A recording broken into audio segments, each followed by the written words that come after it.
Olá, aluno do terceiro ano. Então, hoje iniciamos a semana 3 do Plano de Estudo Tutorado, volume 5. Coloque a data de realização das atividades e destaque o eixo temático, que é compreensão e produção de texto e o contexto de produção, circulação e recepção de textos. Na página 8, nós temos a atividade número 1. Observe essa imagem com atenção e descreva o que lhe chama a atenção. Pandemia. Devíamos proteger aquela senhora. Ouvi dizer que ela também faz parte do grupo de risco. Então, eu oriento que você preste bastante atenção na linguagem não verbal, que é a imagem. Mas também não se esqueça da linguagem verbal, que é a parte escrita. Nesse sentido, nós temos aqui outras orientações. Em acordo com a charge acima, os elementos visuais que incluem pessoas utilizando máscaras, uma senhora com a faixa da democracia, a frase e seu contexto de publicação, responda produzindo um texto a partir das questões propostas. Porque a senhora democracia está inserida no grupo de risco da Covid-19? O que significa ser desse grupo? Então preste bastante atenção nessa pergunta. E para que então você responda, lembre o que é democracia. Eu vou trazer um site e isso vai lhe ajudar. Estou aqui no site Wikipédia e nós temos o significado de democracia.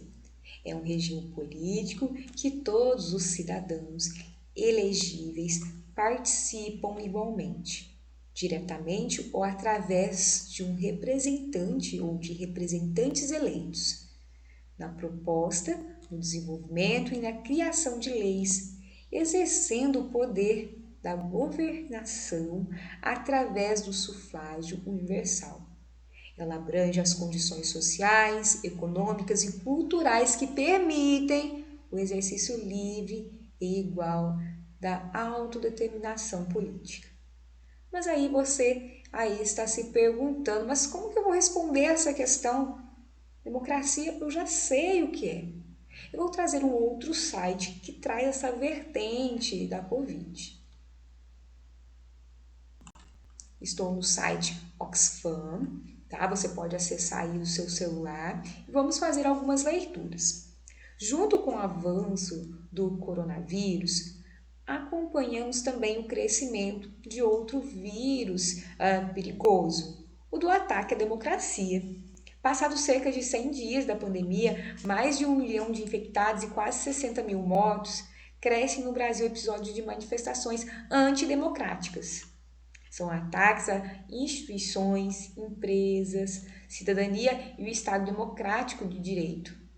Tudo orquestrado por uma minoria que, mesmo quando o Brasil deveria estar unido para enfrentar a pandemia de coronavírus, relativizam as vidas perdidas e tentam enfraquecer nossa democracia. Vale ressaltar que, segundo a pesquisa Datafolha divulgada nesta semana, 75% dos brasileiros apoiam a democracia. Assim, o número de pessoas que apoiam a democracia cresceu se comparado a dezembro, quando o mesmo instituto havia feito pergunta no caso semelhante, e 62% disseram apoiar o regime democrático. Passando aqui mais à frente, então nós temos algumas questões aqui pertinentes. Os atuais ataques à democracia. Manifestações antidemocráticas com pedidos de volta da ditadura militar por um novo AI-5, fechamento do Supremo Tribunal Federal, entre outras pautas absurdas, não são novidades. Porém, com a maior polarização política do país, elas ficam cada vez mais frequentes. Contudo, é importante frisar que o próprio presidente Jair Bolsonaro protagonizou diversos episódios de desapreço à democracia. O presidente é admirador, confesso, do coronel Carlos Alberto Brilhante Ustra, Aí aqui vem falando sobre ele. Então, assim, são questões assim que você vai ter que fazer a leitura, mas eu acho que já clareou de certa forma que tem outras questões pela democracia e pela vida, tá? Você pode aí colocar no pause e fazer a leitura desses trechos, tá? Então, vamos voltar ao nosso texto. Número 2. Na charge abaixo, há uma forte crítica a um comportamento cotidiano da sociedade contemporânea. Qual é ela? Então, nós temos aqui a charge pandemia de teimosia. Então, nós temos aqui um personagem. Então, ele fala: reabra já, tem que reabrir o comércio, aberto, aberto. E temos um outro aqui, cidadão, vai ficar fechado, fica fechado, fechado. E temos aqui o nosso personagem principal, né, que é o coronavírus, que fala: bem que me avisaram para ficar em casa. Então, assim, estamos assim vivendo uma situação complicada e os comércios assim acabam brigando de certo sentido, ou, por exemplo, as pessoas que estão aí governando, né, principalmente na parte da economia, eles ficam aí brigando entre aspas, questionando se o comércio deve abrir ou não. E aí você vai escrever sobre essas questões. Eu vou trazer um texto bem pertinente nessa questão que vai lhe ajudar.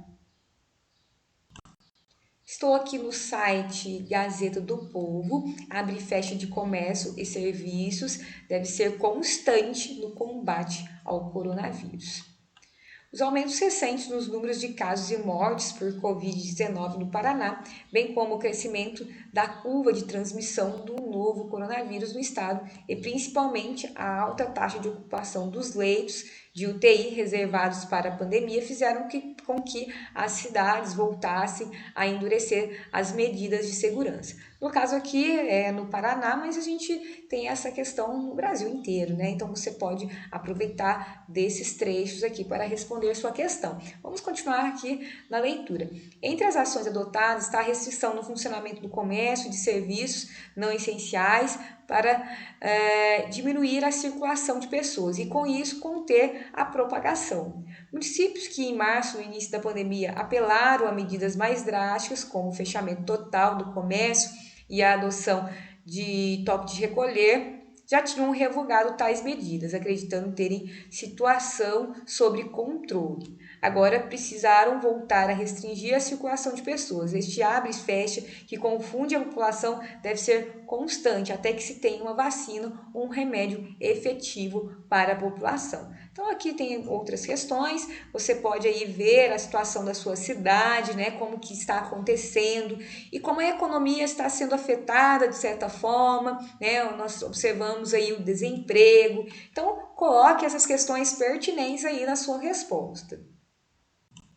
Voltando aqui no nosso material, nós temos aqui uma outra charge.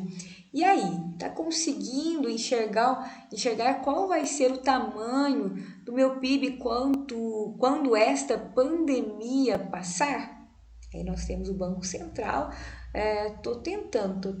Então, aqui, né, o foco é o PIB, então nós temos aqui uma orientação da questão número 3.